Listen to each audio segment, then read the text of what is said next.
सज्जनों, एक दिन मैया यशोदा लाला को दूध पिला रही है। अपनी गोदी में लाला ले रखा है और अपने आंचल से दूध पिला रही है। दूध पिलाते पिलाते ध्यान आया कि मैं दूध गर्म होने रख के आई, कहीं वो उफन ना गया हो। जब दूध का ध्यान आया तो लाला धड़ाम से धरती पर बैठाया और दूध को देखने चली गई। लाला कहने लगा, मैया वैसे तो कहते हैं मेरा बेटा बड़ा सांवला है, सलोना है, सुंदर है, प्राणों से प्यारा है, और अब पूछते प्यारो दूध, जो दूध के लिए मेरे को मिट्टी की ढेले की तरह धरती पर छोड़ गई। गुस्सा आ गया। मामनी सुनिए कितना सुंदर वर्णन कर रहे हैं भगवान की, बालक रूप का कितना सुंदर वर्णन है, ध्यान से सुनिए। संजात कोप स्फुरितारुणाधरम चंद्रस्य ददविर्दधिमन्थ भाजनम भिद्वा मृषाश्रुदशमनारहो जघास यदंगवमन्तरं गतः। संजात कोप, मैया के ऊपर क्रोधित हो गए लाला। स्फुरित अरुणधर, अधर कहते हैं निचले ओष्ठ, नीचे का जो ओष्ठ होता है ना, उस साहित्य में उसका नाम है अधर। स्फुरित माने फड़फड़ाने लगा, क्रोध से। पता है ना, किसी किसी गुस्सा कर होठ हिल जाते हैं, दो ही समय होठ हिलते हैं, या तो आप हृदय से रोएंगे तो आपके होठ हिलेंगे, हृदय से जब आंसू निकलेंगे, करुण भाव जगेगा तो आपके होठ हिलेंगे, चेहरा हिलेगा, और एक जब भयंकर गुस्सा आएगा तो आपके होठ हिलेंगे। तो भगवान को भयंकर गुस्सा आ रहा है, होठ हिले रहे, और निचले ओष्ठ को दांतों से दबा लिया। अब मुंह की आकृति कैसी लग रही है? सुखदेव मुनि कह रहे हैं जैसे अनार होता है ना, अनार बीच में से फट जाता है तो जो लाल दाने होते हैं उसके ऊपर सफेद अनार का हिस्सा लगा रहता है, सफेद सफेद। तो यहाँ सफेद दांत हैं और जो नीचे का ओष्ठ है वो अनार का दाना जैसा लाल लग रहा है। इतना सुंदर चेहरा मेरे कन्हैया, बड़ी सुंदर व्याख्या कर रहे हैं। लेकिन किया क्या क्रोध में? बगल में एक पत्थर का टुकड़ा पड़ा था, उस पत्थर के टुकड़े को उठा के लाए और जिस बिलोमनी में मैया ने दही परौंदी ना, उस बिलोमनी के ऊपर छोड़ दिया। अब पत्थर गिरा तो मिट्टी की बिलोमनी टूट गई, दही सारे आंगन में फैल गया। जब होश आया कन्हैया को कि मैंने गलती कर दी, अब मैया मुझे डांटेंगे। अब मैया डांटी, देखो बाल सुलभ क्रीड़ा का कितना सुंदर वर्णन कर रहे हैं महामुनि सुखदेव।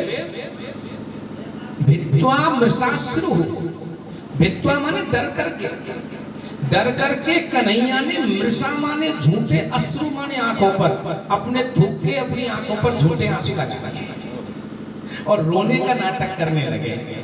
आप में से भी कोई मैया ऐसी होगी ना, लड़ेगी सबसे ज्यादा, रोवेगी सबसे ज्यादा। लड़ाई की शुरुआत करेगी खुद, और स्वामी जब शाम को ऑफिस से आएंगे ना, बातें पहले रोने लग पड़ेगी। आपकी सास ऐसे के, आपको भैया ऐसे के, आपकी बहन ऐसे के, जोर से बोलो जैसे कृष्ण। तो ऐसे ही नाटक कर रहा है कन्हैया। भगवान रोने का नाटक करने लगे। मैया उतर के ऊपर से आई और देखा आंगन में चारों तरफ दही दही फैला है। पहले तो भारी जोर से हंसी और फिर सोची, आज अगर इसको नहीं समझाया तो ये बड़ी गलती करेगा। देवी हो, शास्त्र कहता है माता एवं निर्माता भवती, संतान का निर्माण करने वाली माता होती है। माता चाहे योगी बना दे, माता चाहे भोगी बना दे, माता चाहे चोर बना दे, माता चाहे दानी बना दे, माँ के ऊपर निर्भर करता है। मैया यशोदा ने कन्हैया को ऊखल से बांध दिया।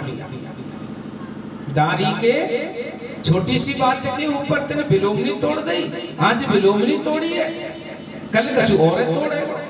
बच्चों को अच्छा खिलाओ, अच्छा पहनाओ, खूब लाड लड़ाओ, लेकिन गलती करे तो तुरंत समझाओ।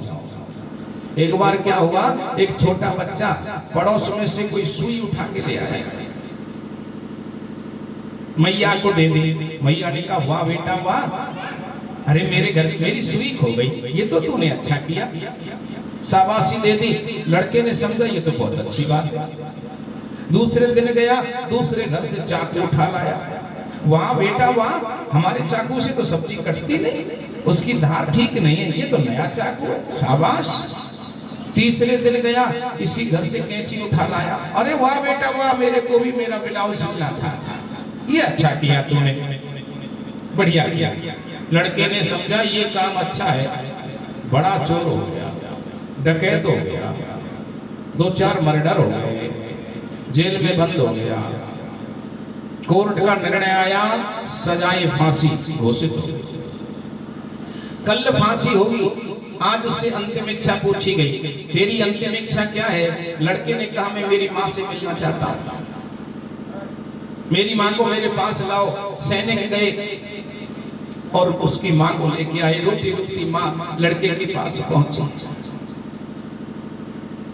लड़के ने कहा मैया रो, देख फांसी का फंदा झूल रहा है, थोड़ा समय मेरे पास है, मैं जैसा कहूं मेरी अंतिम इच्छा पूर्ण कर दे। बोल बेटा, कि माँ तेरी जीभ मेरे मुंह में दे दे। थोड़ा तो सच्चाई माँ, लेकिन बेटा है,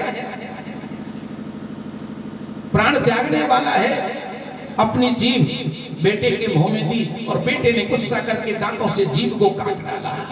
खून का फुहारा छूटा, अचेत होकर गिर पड़ी। सैनिक कहने लगे अरे पापी तूने ये क्या कर डाला, खुद तो मर रहा है, अपनी माँ को भी मार डाला।